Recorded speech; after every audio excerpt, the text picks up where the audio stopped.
अस्सलाम वालेकुम dear students. आज का हमारा टॉपिक है, this is the first topic of the geography, that is geographic introduction of India. जब हम ज्योग्राफिक इंट्रोडक्शन की बात करते हैं, फर्स्ट आपको ये पता होना चाहिए where India is located in the globe. See, this is globe, this is globe, the model of earth. This is this is equator, also called as 0 degree latitude. The 0 degree latitude is called as also called as equator, and it divides this earth into almost, this is northern part and this is the southern part. So this is northern side and opposite to this is southern side. Again, this longitude that passes through this center, this longitude, it is 0 degree longitude. This 0 degree longitude is also called as prime meridian. इसको prime meridian कहते हैं। तो इससे आप जब हम direction की बात करते हैं, this is north, this is south, this is east and this is west. When we see India, India is located in this direction, this is north east direction, between north and east it is north east. So India यहाँ पे वाक़ा है। India in globe, in on this planet earth, India is located on north eastern direction, north eastern direction. This is about the location of India. When we see about the latitudinal extent, see what is latitudinal extent. See, मैं यहाँ पे diagram बनाता हूँ. This is India, this is India. ये वाला latitude जो इस southern most point को टच करता है, इट इज 6.45 इसको कहते हैं, ठीक है ना। और ये वाला लैटिट्यूड जो नॉर्दर्न मोस्ट पॉइंट को टच करता है, ठीक है ना, दिस इज 37°6 ठीक है ना। The difference between when we minus 6°45 from 37°6 and the difference comes 30°, so it is almost 30°. So the latitudinal extent, the difference between this latitude and this latitude is 30°. So the latitudinal extent, we can say the latitudinal extent is 30°. इससे क्या effect पड़ता है इस latitudinal extent से, मैं आगे बोलूंगा, ठीक है ना। अब हम लॉन्गिट्यूडनल एक्सटेंट की बात करते हैं। फिर से मैं इंडिया की डायग्राम बनाता हूं, देखो ये वाला लैटिट्यूड, ये वाला लॉन्गिट्यूड जो वेस्टर्न मोस्ट पॉइंट को टच करता है, और ये वाला लॉन्गिट्यूड जो ईस्टर्न मोस्ट पॉइंट को टच करता है, ये वाला लैटिट्यूड it is 68°7. ये वाला longitude it is 97°25. When we minus 68 and 7 seconds from 97°25, the difference comes almost 30°. So the longitudinal extent from this longitude to this longitude, the difference is 30 degrees. So the longitudinal extent of India is 30°. So we can say the latitudinal extent as well as the longitudinal extent of India is 30°. अब मैं बताता हूँ इससे क्या effect पड़ता है। देखो पहले हम लॉन्गिट्यूड का देखेंगे, इससे इंडिया पे क्या इफेक्ट है। This is India, this is India. ये वाला लॉन्गिट्यूड जो इसको टच करता है, और ये वाला लॉन्गिट्यूड जो इसको टच करता है, the difference between two is 30°. So it is so the longitudinal extent of India is 30°. देखो these longitudes are also called as timelines per degree. if this is 1, this is 2, this is 3, ऐसे ही longitude चलते हैं। पर degree longitude में 4 minutes का फर्क होता है। अगर आप इस लॉन्गिट्यूड से इस लॉन्गिट्यूड की तरफ जाओगे, there would be the difference of time would be 4 minutes. अगर आप इस लॉन्गिट्यूड से इस लॉन्गिट्यूड की तरफ जाओगे, the difference of time would be 4 minutes. लेकिन अगर पर लॉन्गिट्यूड 4 मिनट्स की डिफरेंस आ जाती है, तो देखिए क्या है। तो अगर हम इसी के हिसाब से चलेंगे, when we multiply this 30° by 4 minutes, because by every degree there is a change of time by 40 minutes. 4 into 30, it is 120 minutes. So the difference of time between these two longitudes would be 2 hours. 120 minutes is 2 hours. So the difference of time between this Gujarat, because this is the western, Gujarat is the westernmost side, and Arunachal Pradesh is the easternmost side. So the difference between time between the Gujarat and Arunachal Pradesh would be 2 hours. सन तो rise east की तरफ होता है, तो पहले sunrise Arunachal Pradesh में होगा और 2 घंटे के बाद ये गुजरात में राइज होगा. So the so the difference of time between Gujarat and Arunachal Pradesh would be 2 hours. तो अरुणाचल प्रदेश में पहले सनराइज होगा तो it would rise 2 hours later in Gujarat. This is the effect of longitudinal extent. This is the effect of longitudes in India. इस longitudinal extent से India के time पे effect पड़ता है, ठीक है ना. अब हम लैटिट्यूडनल एक्सटेंट की बात करते हैं कि इससे क्या इफेक्ट पड़ता है. देखो मैंने बोला ये इंडिया है, फिर से मैं डायग्राम ड्रा करता हूँ, ठीक है ना.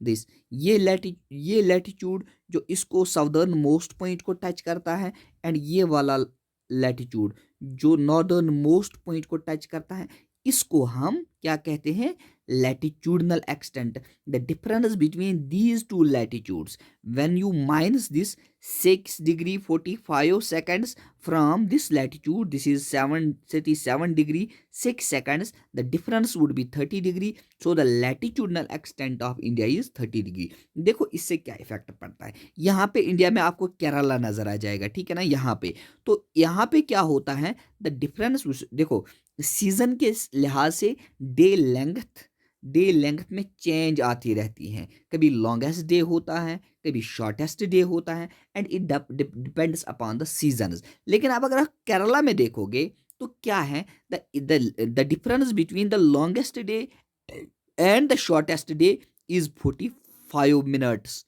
The difference of time, the difference between the longest day and the shortest day is only 45 minutes. While अगर आप यहाँ पे देखोगे लेह में, लद्दाख में, जे में, the difference between the longest day and the shortest day is 4 hours. यहाँ पे difference between the longest day and the shortest day 45 minutes है, लेकिन जे में या लद्दाख में आप कह दीजिएगा इट इज 4 hours. सो जो ही आप ऊपर जा रहे हो नॉर्थ की तरफ, the difference between the longest day and the shortest day increases. तो डिफरेंस जो लॉन्गेस्ट डे और शॉर्टेस्ट डे के दरमियान होती है वो इंक्रीज.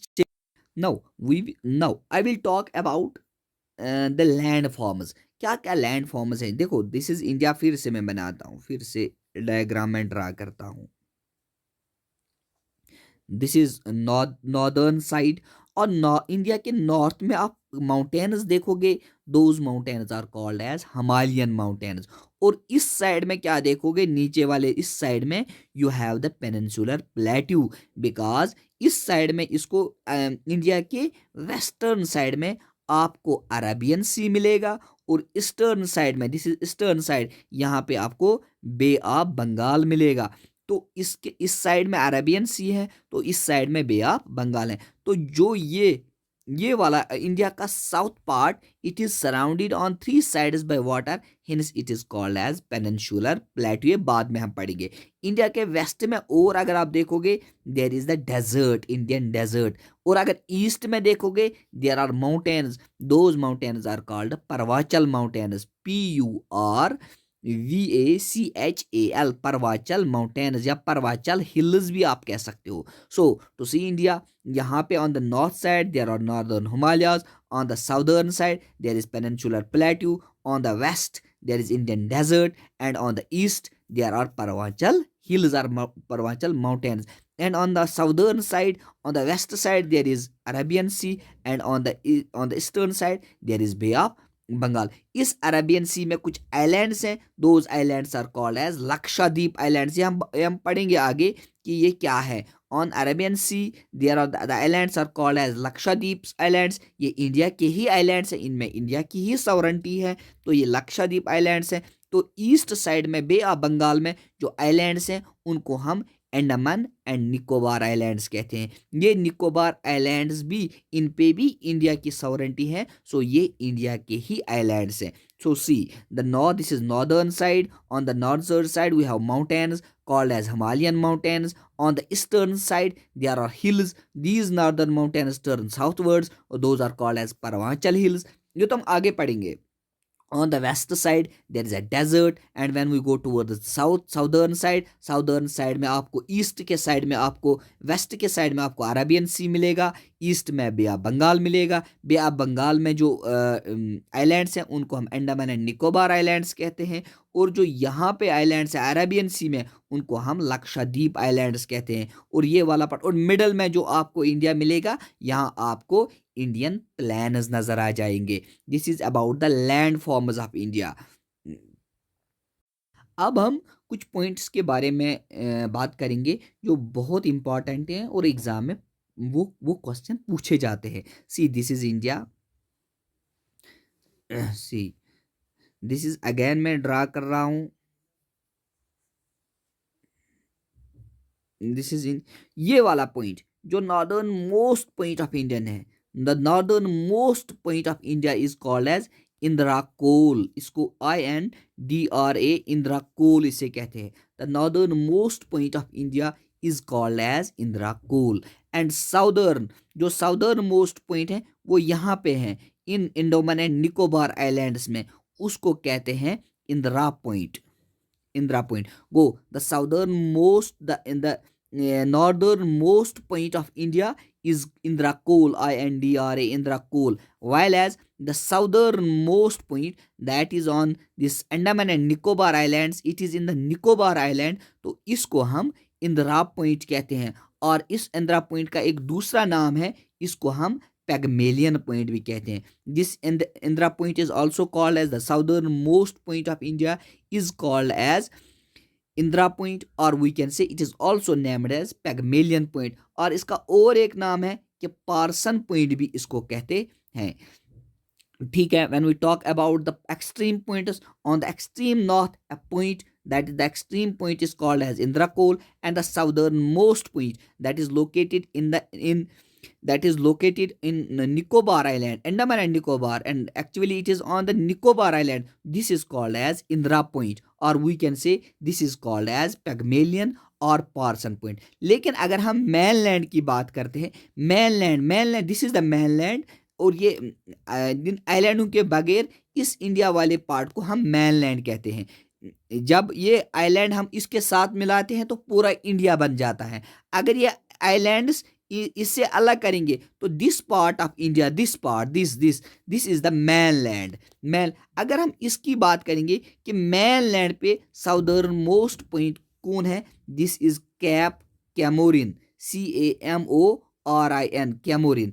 देखिए मैं फिर से यहाँ पे ये स्लाइड देखिए आप, ये स्लाइड देखो. This is Indira col the northern most point. अगर हम साउथ की बात करते हैं तो यहाँ पे है ये, this is here, it is on the in Andaman and Nicobar. Pygmalion point कहते हैं, या हम इसे इंदिरा पॉइंट भी कहते हैं, या पार्सन. लेकिन अगर हम mainland की बात करते हैं, यहाँ पे mainland में कौन सा साउदर्न मोस्ट पॉइंट है, इट इज कैप कैमोरिन.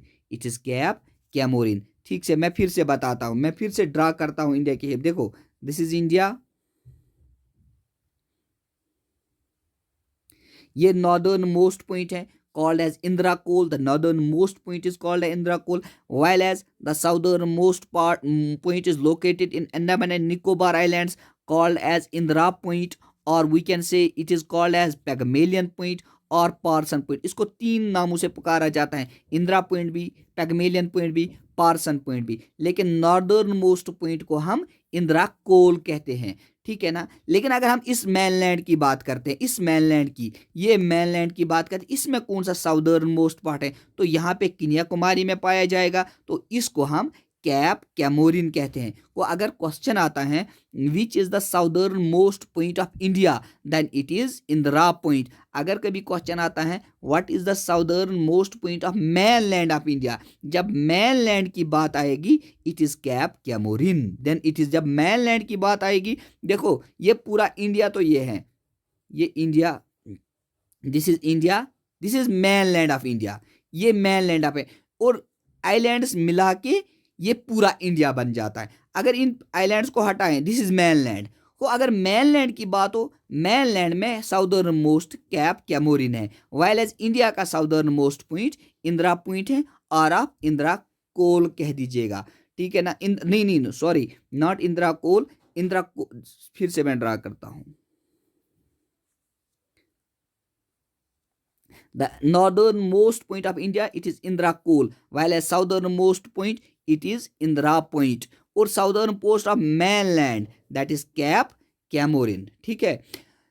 देखो सी, अब हम इस स्लाइड पे आते हैं, जिस स्लाइड पे इसको यहाँ पे देखिए आप, एक लाइन है 23 डिग्री 23.5 नॉर्थ, ये क्या लाइन है और कहाँ पे है? देखो मैं पहले दिखाता हूं। This is globe, on the centre passes 0 degree latitude called as 0 degree latitude called as equator. North side make latitude at 23.5 north. This is called as Tropic of Cancer. This is called as, this 23.5 north is called as Tropic of Cancer. और यहाँ से नीचे से ऐसे ही 23 south, this is called as Tropic of Capricorn is Tropic of Cancer. This when it is 23 degree half north, it is called as Tropic of Cancer. अगर ये 23 degree half south है, it is called as Tropic of Capricorn. इनके दरमियान जो ये area है, this is called as Torrid Zone और tropic zone. इसी ट्रॉपिक ऑफ कैंसर को आप यहाँ पे देखिए, देखो यहाँ पे आप देखिए, ये ट्रॉपिक ऑफ कैंसर इंडिया के बीच से चलता है and almost divides this India into this northern side and the southern side. This is the north and this is the south. जब हम बात करते हैं तो ये किस किस स्टेट से गुजरता है? देखो ये यहाँ से मिज़ोरम से चलता है, यहाँ से आपको यहाँ से मिज़ोरम है, यहाँ से आपको वेस्ट बंगाल है, यहाँ से आपको त्रिपुरा है। This is Mizoram, this is Tripura, this is West Bengal, this is Jharkhand, this is Chhattisgarh, this is Madhya Pradesh. यहाँ से इसको थोड़ा बहुत गुजरात भी राजस्थान भी मिलता है। This is Rajasthan and this is Gujarat. अगर हम काउंट करते हैं, मिज़ोरम हो गया 1, Tripura 2, this is West Bengal is 3, Jharkhand 4, Chhattisgarh 5, MP 6, Rajasthan 7, and Gujarat. About it passes through the 8 states of India: Mizoram, Tripura, West Bengal.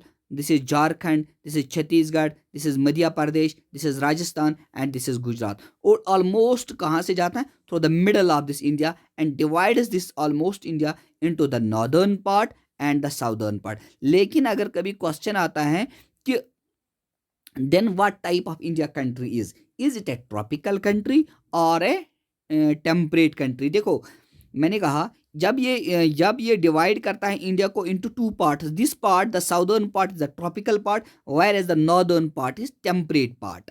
क्योंकि ये ट्रॉपिक ऑफ कैंसर इंडिया को to हम जोन्स में कन्वर्ट करते हैं। This zone comes into the temperate region and this comes into the tropical region. लेकिन अब कभी क्वेश्चन आता है कि is India A tropical country और ए टेम्परेट ट्रॉपिकल और ए टेम्परेट कंट्री? क्या आंसर होगा? देखो जब आप इंडिया को देखोगे, ये वाला पार्ट आपको ट्रॉपिकल पार्ट है, लेकिन इस इंडिया में सबसे ज़्यादा क्लाइमेट का इन्फ्लुएंस, वेजिटेशन का इन्फ्लुएंस, रेनफॉल का इन्फ्लुएंस इसी ट्रॉपिकल पार्ट की वजह से है। So because it is climate, it is rainfall, it is vegetation is determined by this tropical part, क्योंकि यहाँ से ही आपको ट्रॉपिकल मानसून्स आ जाएंगे, तो ये जो इसमें क्लाइमेट डिटरमाइन करता है, तो इस वजह से इस कंट्री को हम tropical country, this India is a tropical country. अगर क्वेश्चन आता है which type of country India is, so India is a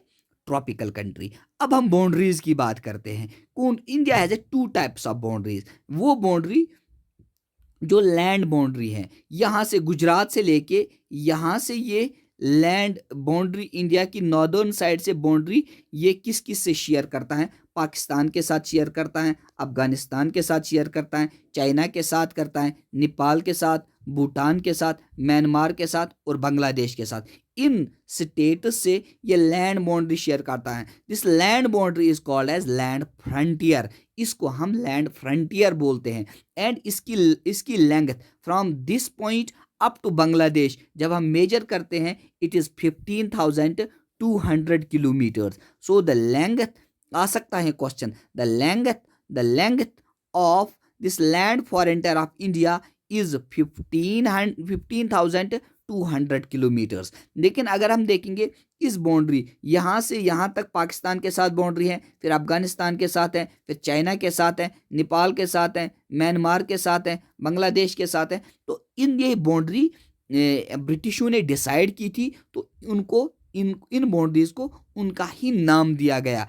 अगर हम यहाँ पे आते हैं, this is Pakistan and this is India. जो इंडिया और पाकिस्तान के दरमियान जो बाउंड्री है it was decided by Radcliffe, so it is called as Radcliffe line. So it is also called as Radcliffe. The boundary between Pakistan, फिर से देखिए, the boundary between Pakistan and India was decided by Radcliffe, hence it is called as Radcliffe line. तो यहाँ पे देखिए हो गया India का, लेकिन यहाँ पे बांग्लादेश है, बांग्लादेश भी पाकिस्तान का ही पार्ट था। तो boundary between Bangladesh and India is also called as the Radcliffe line. So Bangladesh भी तब पाकिस्तान का ही पार्ट था। Boundary between Pakistan and India was decided by Radcliffe, so it is called Radcliffe line. Well Bangladesh भी part of the Pakistan था, तो इसको भी हम ये continue after Bangladesh got liberated from Pakistan in 1971। तो जो बाउंड्री सेम रही, तो इस बाउंड्री को भी हम रेड क्लिफ लाइन ही कहते हैं। So the boundary between Pakistan and India is Radcliffe line, while as the boundary between Bangladesh and India is also called as Radcliffe line. अब आप यहाँ पे आ जाइए, Afghanistan, this is Afghanistan and this is India. देखो India as such, Afghanistan की boundary PoK से मिलती है, पाकिस्तान ऑक्युपाइड कश्मीर से, लेकिन इंडिया ऑफिशियल मैप में पाकिस्तान को पीओके को अपना पार्ट दिखाता है। So that is why there is the boundary between Afghanistan and India. It was decided by a British Durand, so it is called as Durand line. It is called as Duran line. It was decided by Henry Duran in 1896, so it is called as Duran line. So the boundary between India and Afghanistan is called as Duran line. ये question पूछा जा सकता है। The boundary line between India and Afghanistan is called as Duran line। हो गया अफगानिस्तान का। अब हम चाइना की तरफ आ जाते हैं। देखो this is China, this is India. The boundary between China and India was decided by McMahon, hence it is called as McMahon line. तो इसको हम मैकमोहन लाइन कहते हैं। तो हमें तीन बाउंड्रीज के नाम आए, पाकिस्तान और इंडिया के दरमियान जो बाउंड्री है इसको हम रेड क्लिफ लाइन कहते हैं, और इंडिया और अफगानिस्तान के दरमियान जो है उसको हम दूरन लाइन कहते हैं। जो चाइना और इंडिया के दरमियान है उसको हम मैकमोहन लाइन कहते हैं। तो these are the three lines. और बांग्लादेश और इंडिया के खिलाफ जो उसको भी हम रेड क्लिफ लाइन कहते हैं। सो मैंने बोला जब हम लैंड बाउंड्री की बात करते हैं जो यहाँ से शुरू होती है, गुजरात से शुरू होके यहाँ से बांग्लादेश को सराउंड करती है, तो इस लाइन को हम लैंड फॉरेंटियर कहते हैं। इसकी लेंथ है 15,200 किलोमीटर। लेकिन इसको यहाँ से पाकिस्तान है, अफगानिस्तान है, यहाँ से चाइना है, यहाँ से नेपाल है, भूटान है, म्यांमार है, यहाँ पे बांग्लादेश है। तो सबसे ज़्यादा बाउंड्री ये किसके साथ शेयर करता है? इंडिया सबसे ज़्यादा बाउंड्री बांग्लादेश के साइड से के साथ शेयर करता है, क्योंकि जब आप देखोगे बांग्लादेश के तीनों साइड में, यहाँ से भी और यहाँ से भी इंडियन के स्टेट्स हैं। सो that is why India shares its largest boundary, it shares its longest boundary with Bangladesh के साथ। ये सबसे ज़्यादा बाउंड्री शेयर करता है। अगर बांग्लादेश के बाद ऑर्डर आता है तो उसके बाद किसके साथ शेयर करता है? Second it is China, and third में पाकिस्तान आ जाता है। The longest boundary India shares with it is Bangladesh, then it is China, and then it is Pakistan. अगर ऑर्डर में हम जाएंगे, ये हुआ लैंड फॉरेंटर। अगर हम अब इस पार्ट में आ जाएंगे, दिस पार्ट में, ये देखो मैं ड्रा करता हूं डायग्राम। देखो this is India, this is India, this इसको इस साइड में मैंने बोला अरेबियन सी है, इसको बे ऑफ बंगाल है। This part is called as the land that is along the coast, the land which touches with sea। यहाँ से इसको अरेबियन सी है, यहाँ से इसको बे ऑफ बंगाल है, नीचे से इंडियन ओशन है। तो इस सी को हम इस एरिया को हम, the area that touch the land that touch this sea is called as coastal line. इसको हम कोस्टल लाइन कहते हैं। अगर हमें लेंगथ का पूछा जाएगा कि क्या लेंगथ ही इस कोस्टल लाइन की, देखो क्या कोस्टल लाइन कहाँ से शुरू होता है, ये यहाँ गुजरात से शुरू होता है, बराबर वेस्ट बंगाल तक शुरू होता है। सबसे ज़्यादा कोस्ट देखो यहाँ से लेके यहाँ तक, देखो फिर से मैं समझाता हूँ, देखो दिस इज इंडिया, दिस, यहाँ से इसको अंडमान एंड निकोबार आइलैंड्स हैं, यहाँ से आपको लक्षद्वीप आइलैंड्स मिलेंगे। अगर हम कोस्टल लाइन, इसकी कोस्टल लाइन यहाँ से यहाँ तक है, तो इसकी कोस्टल लाइन और इसकी कोस्टल लाइन मिला के इनकी लेंथ 7516 किलोमीटर्स बन जाएंगे। The coastal line of India is 7516 kilometres. तो अगेन मैं कह रहा हूँ, the coastal line of India, coastal line mainland की ये यहाँ से यहाँ तक है, और इनकी coastal line of mainland and the coastal line of islands is the coastal line of India. इनकी कोस्टल लाइन की लेंथ और इनको मिला के इनकी लेंथ 7516 है। लेकिन अगर हम देखें इन इन आइलैंड्स को छोड़ के मैनलैंड की ही लेंथ कितनी है, the length of coastal line of mainland, this is mainland and these are islands, ये मैनलैंड और आइलैंड्स बना मिला के इंडिया बन जाता है। When we talk about only the mainland of India, the length it is 5422 kilometers. So the length of coastal line of mainland of India is 5422 kilometers, while as the coastal line of India, अगर question आता है what is the coastal line of India, तो आप लिख सकते हो 7516। लेकिन अगर क्वेश्चन आता है what is the coastal line length of mainland of India, तब मैनलैंड में 5422 किलोमीटर। इसमें आपको कंफ्यूजन नहीं होना चाहिए कि मैनलैंड क्या है और इंडिया क्या है। जब मैनलैंड की बात हो तब ये वाला पार्ट ऑफ इंडिया का है, तब वो आइलैंड्स का नहीं मिला के नहीं बोलते हैं। तो when it is India it includes all islands as well as this mainland. So the length of coastal line of India it is 7516, while as the mainland it is 5422। लेकिन देखो जब देखो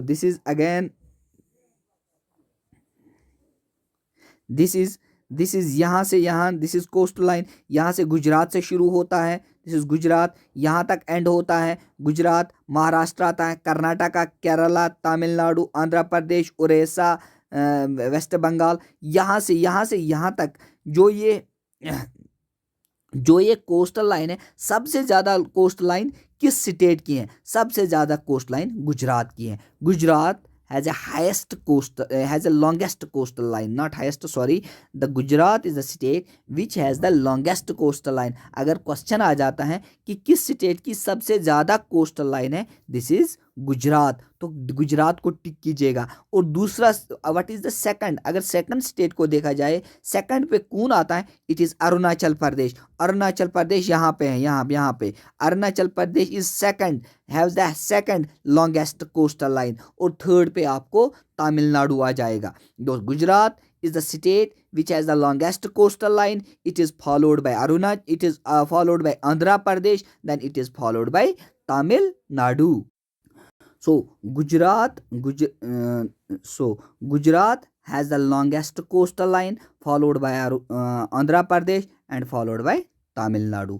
अब देखिए, अब मैं इस स्लाइड पे आ जाता हूँ, देखो यहाँ पे इस स्लाइड पे, अब यहाँ इस स्लाइड को देखिए, इस स्लाइड को आप देखिए, यहाँ पे आप देखिए, देखो इसको this is called when an area, the area that is 12 nautical miles away from the coastal line is called as territorial sea। What is territorial sea? देखो अगर ये कोस्टल लाइन है, this is the coastal line, मैं लिखूंगा इसको CL, this is coast line, यहाँ से 12 nautical miles दूर तक के एरिया को हम टेरिटोरियल सी कहते हैं। The sea area, this is actually the sea area that is 12 nautical miles away from this coastal line is called as territorial sea।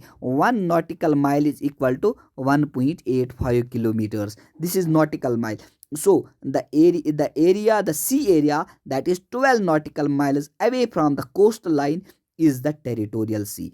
अब हम और एक बात है, जब इस यहां से फिर से यहां से इन 12 से आगे 12 नाटिकल वाले जोन, ये वाला जोन जो इसके आगे ये वाला 12 है, this 12 nautical mile is called as territorial sea. और इस टेरिटोरियल सी के आगे जो फिर से 12 नॉटिकल माइल्स का जोन आता है, इसको हम कंटीजियस जोन कहते हैं। इसको हम अगर इस कंटीजियस जोन की यहाँ से लेंथ मैनी जाए, यहाँ से कोस्टल लाइन से लेंथ नापी जाए या मेजर की जाए, तो it is 24 nautical miles. When we talk about the contiguous zone, it is 24 nautical miles away from the coastline, where it is 12 nautical miles away from the territorial sea. देखो, coastal line के आगे 12 nautical miles तक के सी को हम territorial सी कहते हैं। इस टेरिटोरियल सी के आगे 12 नॉटिकल माइल्स और वाले जोन को हम कंटीजियस जोन कहते हैं। और इस कंटीजियस जोन के आगे और एक जोन आता है, that is 176 nautical miles. This zone is called as exclusive economic zone. So when we talk about territorial sea, it is 12 nautical away from the coastal line, and इसके इस territorial सी के आगे और एक जोन आता है 12 नॉटिकल माइल्स, इसको हम कंटीजियस जोन कहते हैं। इस कंटीजियस जोन के आगे और एक जोन आता है, that is 176 nautical miles away from this contiguous zone, it is called as exclusive economic zones. In exclusive economic zones में कुछ फिस्कल मतलब फिस्कल हम कह सकते हैं, इस इकोनॉमिक इस एक्सक्लूसिव इकोनॉमिक जोन में कुछ फिस्कल कंसेशंस होते हैं, hence it is called as exclusive economic zone. याद रखिएगा, पहले मैंने टेरिटोरियल सी का बोला, the sea area that is 12 nautical miles away from the coastal line. देखो मैं फिर से ड्रा करता हूँ, ये आप ये समझे, दिस इज कोस्टल लाइन, ये कोस्टल लाइन है, दिस इज कोस्टल लाइन। यहाँ से यहाँ तक area that is 12 nautical miles, ठीक है ना, यहाँ से यहाँ, इसको हम टेरिटोरियल सी कहते हैं, टीएस में लिखूंगा। फिर इस टेरिटोरियल के सी के आगे फिर से 12 नॉटिकल माइल्स, इसको हम कंटीजियस जोन कहते हैं। इसके आगे फिर 176 नॉटिकल माइल्स, इसको हम एक्सक्लूसिव इकोनॉमिक जोन्स कहते हैं। लेकिन अगर आप इसको यहाँ से मेजर करोगे, ये तो 12 ही आ जाएगा, ये वाला जोन, ये 12 और 12 मिला के 24 आ जाएगा। ये यहाँ तक जिस 106 एंड 24 मिला के 200 नॉटिकल माइल्स आ जाएगा। 1 nautical mile is equal to 1.85। कभी अगर क्वेश्चन आता है, this territorial sea it is 12 nautical miles away from the coastal line, ठीक है। अगर कभी आता है कि कंटीजियस जोन टेरिटोरियल सी से 12 नॉटिकल माइल्स आगे है, लेकिन अगर हम कोस्ट लाइन से इसको मेजर करें, then it is 24 nautical miles away from the coast line. इसीलिए exclusive economic zone it is 176 nautical miles away from the contiguous zone, while as it is 200 nautical miles away from the coastal line. इस exclusive economic zones में कुछ concessions होते हैं, कुछ fiscal concessions होते हैं, इसीलिए इसको एक्सक्लूसिव इकोनॉमिक जोन्स कहते हैं। बट सावरेंटी तो इसी कंट्री की रहती है, जिस सावरेंटी तो इंडिया की ही रहेगी, बट फिस्कल कंसेशंस होते हैं। अब हम बात करेंगे इंडियन की आइलैंड्स की। देखो मैं इस स्लाइड पे आ जाता हूँ, देखो मैंने क्या कहा, मैंने आपको बोला, देखो अब हम यहाँ पे इन आइलैंड्स के बारे में बात करेंगे। देखो मैंने पहले बोला दिस इज इंडिया, इंडिया के इस ईस्ट वेस्टर्न साइड में आपको अरेबियन सी मिलेगा, और इस साइड में ईस्ट के साइड में आपको बे ऑफ बंगाल मिलेगा। इस अरेबियन सी में आपको आइलैंड्स मिलेंगे, उनको लक्षद्वीप आइलैंड्स कहते हैं, और बे ऑफ बंगाल जो ईस्ट के साइड में है उनको हम अंडमान एंड निकोबार आइलैंड्स कहते हैं। अब मैं आपको बताता हूं अंडमान एंड निकोबार आइलैंड्स। देखो जब हम अंडमान एंड निकोबार आइलैंड्स की बात करते हैं, पहले अंडमान नॉर्थ की तरफ आ जाते हैं और अंडमान निकोबार साउथ की तरफ आते हैं। देखो ये वाला आइलैंड ऐसे हैं, this island, this, this and this. ये वाला जो नॉर्थ की तरफ है इसको नॉर्थ अंडमान कहते हैं, यहाँ पे लिखा नॉर्थ अंडमान। ये वाला है इट इज मिडल अंडमान, ये वाला it is south Andaman, and ये वाला this is little Andaman. This is ये वाला ये नीचे है, दिस इज लिटिल अंडमान। इस साउथ अंडमान और इस साउथ अंडमान और लिटिल अंडमान के दरमियान एक पास है, this pass is called as Duncan Pass, Duncan, Duncan Pass. The pass between the South Andaman and Little Andaman is called as Duncan Pass. सो जो अंडमान आइलैंड्स हैं ये नॉर्थ की तरफ हैं, तो जब पहला आइलैंड है इसको नॉर्थ अंडमान कहते हैं, मिडल में इसको मिडल अंडमान कहते हैं, तो साउथ में इसको साउथ अंडमान कहते हैं। इस साउथ के नीचे एक और अंडमान आइलैंड है, इसको हम लिटिल अंडमान कहते हैं। इस साउथ अंडमान और लिटिल अंडमान के दरमियान जो पास है इसको हम दनकन पास कहते हैं, Duncan, this is called as Duncan pass. अब हम इनकी तरफ आते हैं। इन अंडमान के नीचे आइलैंड्स हैं, those islands are called as Nicobar islands. ये जो ऊपर वाला टॉप पे है निकोबार, अंडमान से नीचे लेकिन निकोबार के सबसे नॉर्थ में, उसको हम कार निकोबार कहते हैं। कार निकोबार के नीचे लिटिल निकोबार है, लिटिल निकोबार के नीचे ग्रेट निकोबार है। इसी ग्रेट निकोबार पे आपको इंदिरा पॉइंट मिलेगा, we can say it is Indira point, और it is also called as, second name is Indira point is also called as Pygmalion point और Parson point. This Indira point जो मैंने पहले ही बोला, this is the southern most point of India. और ये वाला ये जो चैनल, जो वाटर चैनल अंडमान को, this is Andaman islands, this are Nicobar islands. इन अंडमान और निकोबार आइलैंड्स को जो channel the channel between this Andaman and Nicobar islands is called as 10-degree channel.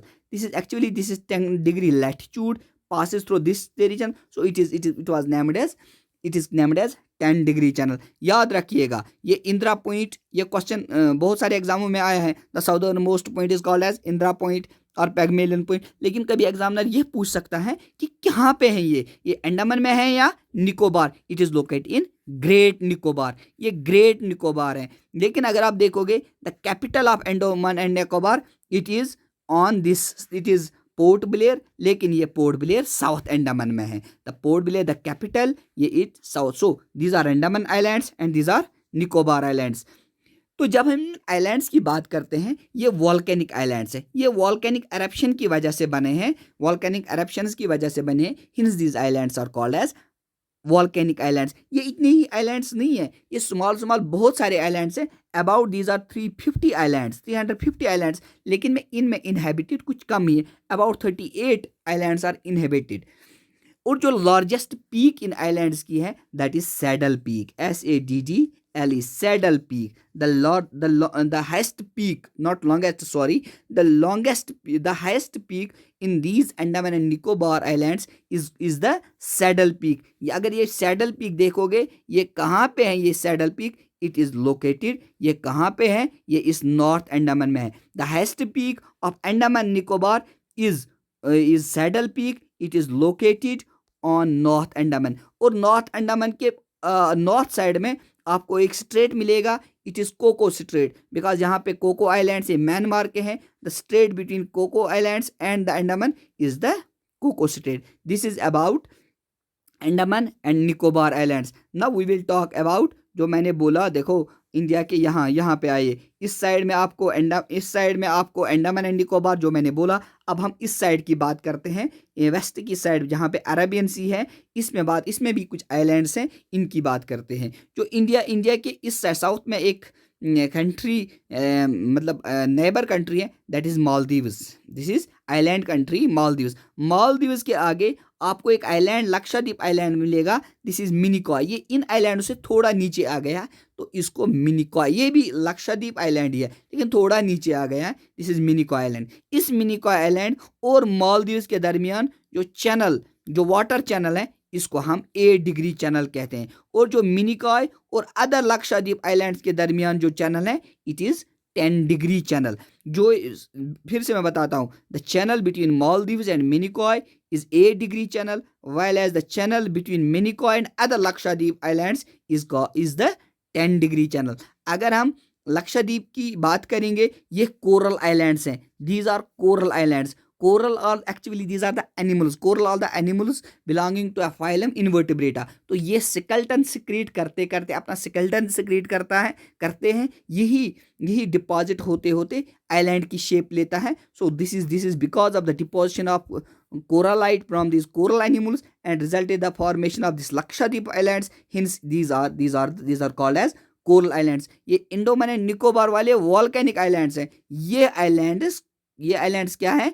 ये कोरल आइलैंड्स हैं। अब हम इस स्लाइड पे आते हैं। देखो यहाँ पे इंडिया के इस हिस्से में आपको इंडिया को एक नाइबर मिलेगा, this is Sri Lanka. This is called as Sri Lanka. Sri Lanka यहाँ से यहाँ पे इसका पॉइंटेड है, यहाँ से इसकी बेस है। तो जो पॉइंट है ये इंडिया के साथ, इंडिया के नज़दीक है। और इस पॉइंट, इस this northern most point of Sri Lanka and यहाँ तमिलनाडु के दरमियान एक स्ट्रेट है, this is called as Palk strait. Palk strait क्या है? ये दो सीज को मिला रहा है, this sea and this, it connect this sea, यहाँ से भी सी है, यहाँ से भी सी है, यहाँ से अरेबियन सी है, यहाँ बे अब इन सीज को मिला रहा है, दिस इज पाक स्ट्रेट। इन्हीं पाक स्ट्रेट के नीचे आपको कुछ आइलैंड्स मिलेंगे, उनको हम कहते हैं Pamban islands, PAMBAN, Pamban islands. इन्हीं पंबन आइलैंड्स के थ्रू एक ब्रिज बना है, this is called as the Adam's bridge. और ये एक Sri Lanka connected to India via Tamil Nadu, Tamil Nadu से इंडिया से कनेक्टेड है। और इसके नीचे एक गल्फ है, this gulf is called as gulf of Mannar. देखो गल्फ किससे कहते हैं? अगर ये land, if this is land and ये सी है, ये सी मान के चलिए, यहाँ this is land and this is sea. कभी क्या होता है, ये सी अंदर की इन्वेजिनेशन, अंदर जमीन की तरफ आता है तो इन्वेजिनेट हो जाता है। देखो ऐसे हो जाता, दिस इज लैंड, यहाँ सी आ गया तो अंदर की तरफ आए, this is called as the gulf, this is called as gulf. इसी तरीके से इसको भी देखिए, यहाँ पे भी देखिए, यहाँ सी अंदर की तरफ आया, this is gulf and this is on the bottom of this Palk strait, this is called as gulf of Mannar. This is all about the geographic introduction of India